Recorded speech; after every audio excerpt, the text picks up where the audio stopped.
Hello dear students, in this lecture we will understand the concept of integration. Students, integration is a way of adding slices to find the whole. Now what is the meaning of this sentence? Suppose if in one dimension you want to calculate the length, then what you do? You divide that particular length into a very small amount of size, or you can say infinity small amount of size, which we call as slices. Okay, then we will use the process of integration to find the whole length, right? Similarly, if I say in 2 dimension you want to calculate the area of anything, then what you do? You divide the whole large area into a small amount of slices. Okay, infinity small amount of slices, right? Having a very small area, let's say dA, then what you do?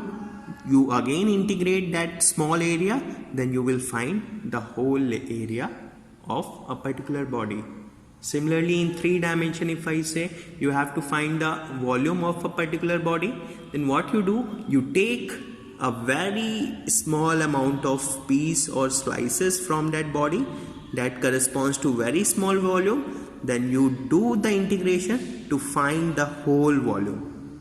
Okay, so this method of integration involves dividing the whole body into small amount of slices, and then we will add that slices to get our result.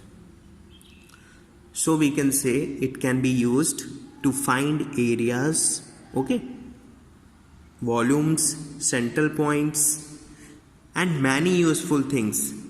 But it should be very easy for us to understand its concept by finding the area under the curve of a function. Okay, so we will understand the concept of integration by finding the area of curve of a function. Okay, now look here. We have 3 different graphs. Okay, the graphs that I have taken is actually the plotting of one physical quantity with respect to other, where the quantity which I have plotted on y-axis is dependent on the quantity which I have plotted on x-axis. For example, here velocity depends upon time, here speeds depends upon time, and here the force depends upon displacement.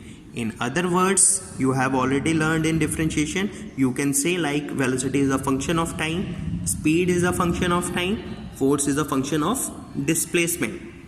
Okay, so in all these 3 graphs you will find that the quantity which I have plotted on y-axis changes either at a constant rate or there is no change in that quantity.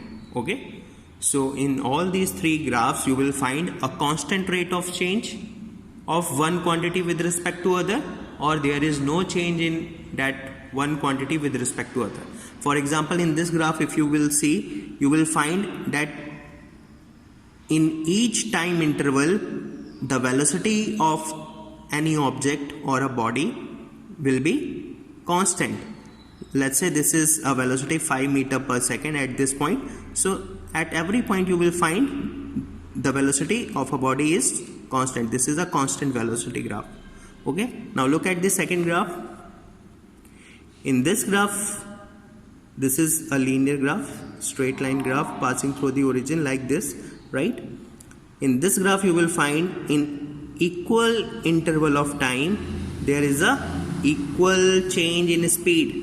So here you can use the term that the rate of change of one quantity with respect to other is a constant. Okay, similarly in this figure you will see, if you have a body and you first apply a force from 0 to 4 Newton, so this is the displacement. Then if you are applying a constant force of 4 Newton from 2 meter to 5 meter, then this is the behavior of the graph. Now again you keep on decreasing the force and still giving it a displacement to a body, then you will find the behavior of the graph is like this. So in all the three cases you will find we always get, right, a known figure.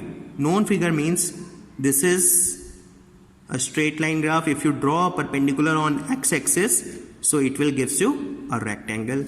Here this is again a straight line graph passing through the origin. You draw the perpendicular on this x-axis. Again this is a figure of right angle triangle. Similarly in this figure, this is a known figure like a trapezium. So if I ask you to calculate the area of these graph, so it should be very easy to calculate the area of this graph. For example, this is like a rectangle. How you calculate the area of this curve, which is actually a straight line? Okay, this is a constant velocity time graph. How you calculate the area? Area of this graph gives us what? The velocity into time. Because this is the area of the graph is what? The area of this rectangle, and area of the rectangle is what? Length. This is length into breadth. So time into velocity, or you can say velocity into time, gives us what? Displacement. So area of velocity time graphs gives us the information about displacement. So area of rectangle, this ABCD is what? Velocity into time. So what is the velocity? 5 meter per second. This is of course the breadth or width of this rectangle, and the time is what? 4 seconds, which is the length of this rectangle. So 5 meter per second into 4 seconds is 20 meter, and of course area of this is what? Velocity into time. So velocity into time, what you call this quantity? A displacement. So area of velocity time graph gives us the information about displacement. Now look at the other example. This is a right angle triangle. Okay, because our graph is actually inside this point. In order to find the area under this graph, what I will do?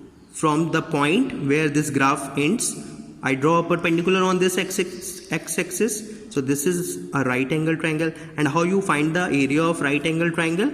Half into base into height. Base is what? Time. Height is what? Speed. And what you call this quantity? Speed into time. Speed into time is nothing but the quantity distance. We call this physical quantity distance. So area of speed into time graphs gives us the information about distance. Okay, so in this manner we will calculate the area of this graph. Similarly, if you have to calculate the area under this graph, so area under this graph is what? This is like a trapezium. So what is the formula to calculate the area under the trapezium? Half into sum of two parallel sides into height. So sum of two parallel sides means BC plus AD. What is BC? BC is 5 minus 2, that is 3. And what is AD? 6 minus 0, 6. So this is the sum of two parallel sides. So this is what? 3 plus 6. This is 3 plus 6. So 9 into 2 gives us what? 18. Right? So our answer is 18 joule. Why this answer is in joule? Because look at this quantity. When you calculate the sum of two parallel sides into height, so what you are adding? Displacement into height. Height gives us the value of force. And what you call this quantity? Force into displacement. Work done. So the area of force displacement graphs gives us the value of work done. Okay. Hence, when we get the graph like known figures, then it should be very easy for us to calculate the area under the graph.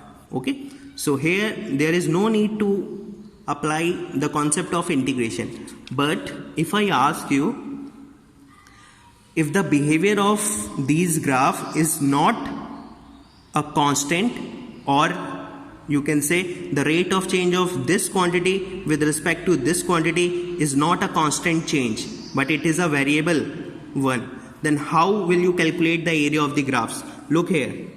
What we will do in order to calculate the area under the graph, if we will not getting the known figures like the above cases. If I say the quantity velocity, which is a function of time, varies like this. So here you will see the rate of change of this quantity with respect to this quantity is not a constant. Here first velocity decreases, then increases, then increases at a high rate, then increases very slowly. So you will find that in each interval of time the velocity is not changing at a constant rate. So this velocity is a variable function of time, not a constant function of time, right? Or the rate of change of velocity with respect to time is not constant. So if I ask you to calculate the area under this graph, then what you do, you draw the perpendicular from this point, and from here you draw the perpendicular on this x-axis. Now you have to calculate the area under this graph. Now can you tell me which type of figure is this? This is not a type like you get in these cases. These are known figures. When you draw the perpendicular from here, right? These are known figures, but these are not known figures. Then it should not be easy for us to calculate the area under these graphs. That's why we will use the concept of integration.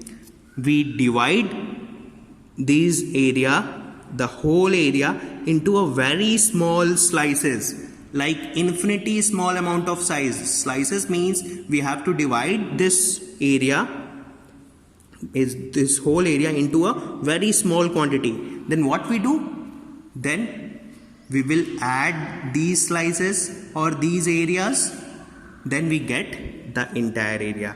And how we will perform this process of integration, I will explain you in the next video. Thank you.